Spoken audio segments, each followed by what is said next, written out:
He murdered 2 people in cold blood and then hid inside the home of one of the most powerful men in the country. This is the story of Malcolm MacArthur and the scandal that shocked Ireland. Malcolm MacArthur wasn't supposed to end up like this.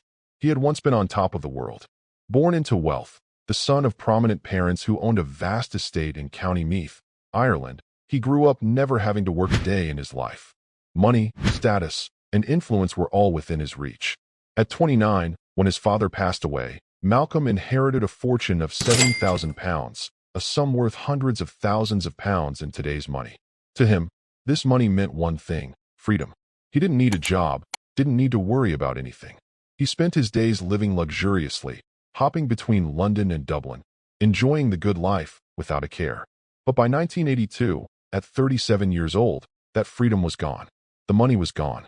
Every last penny had been spent on extravagant parties, expensive meals, and endless indulgence. Malcolm had blown his entire inheritance. He was broke, but he still couldn't face reality. He refused to get a job. Working was beneath him. So instead, he chose crime. The plan? A bank robbery. Easy money, or so he thought. But first, he needed 2 things: a weapon and a getaway car.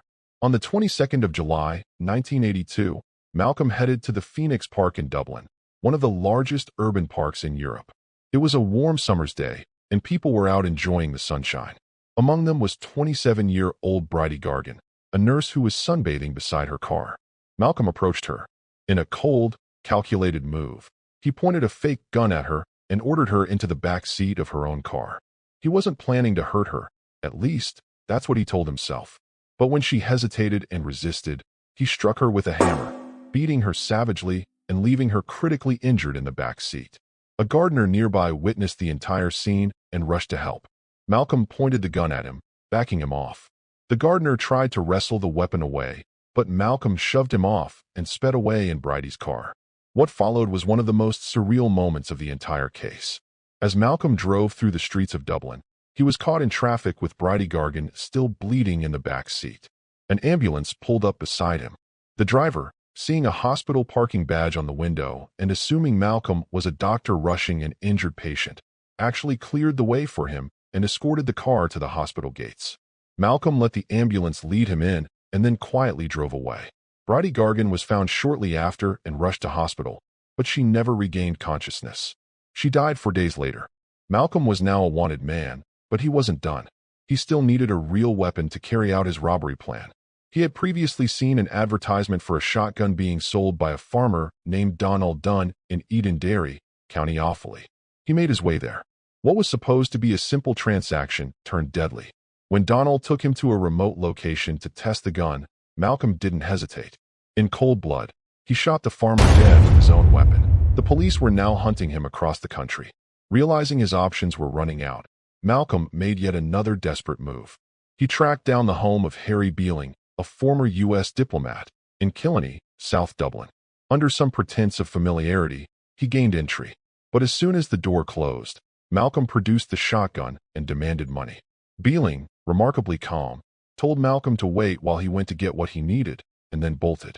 He escaped on foot and alerted the Gardaí. Malcolm was left empty-handed. Frustrated, desperate, and running out of time, Malcolm turned to the one resource he had left: his social connections. He reached out to Patrick Connolly, a barrister and acquaintance of his who, in one of the most extraordinary coincidences in Irish criminal history, happened to be the Attorney General of Ireland, the country's most senior legal officer. Crucially, Connolly had no idea that his acquaintance was a wanted murderer. He simply extended an invitation to stay, as one might to any old friend. And so, Ireland's most wanted man moved into the home of Ireland's most senior lawyer.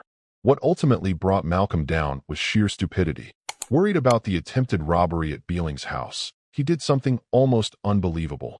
He phoned a Garda station and tried to claim the whole incident was just a prank that had gone wrong. But that wasn't the worst part.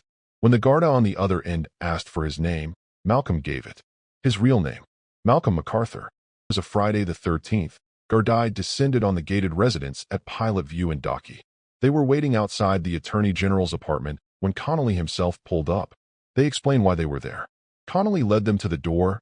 Malcolm MacArthur was arrested. He later confessed to both murders. The fallout was enormous. The media pounced. The public was horrified. not just by the murders themselves, but by the jaw-dropping connection to the Attorney General.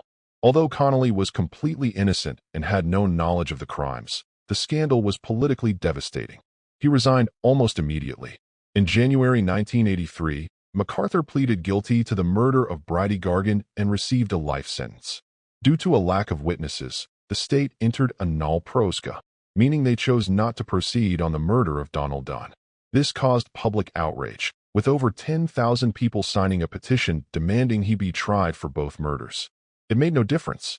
The case of Malcolm MacArthur remains one of the most extraordinary in Irish history.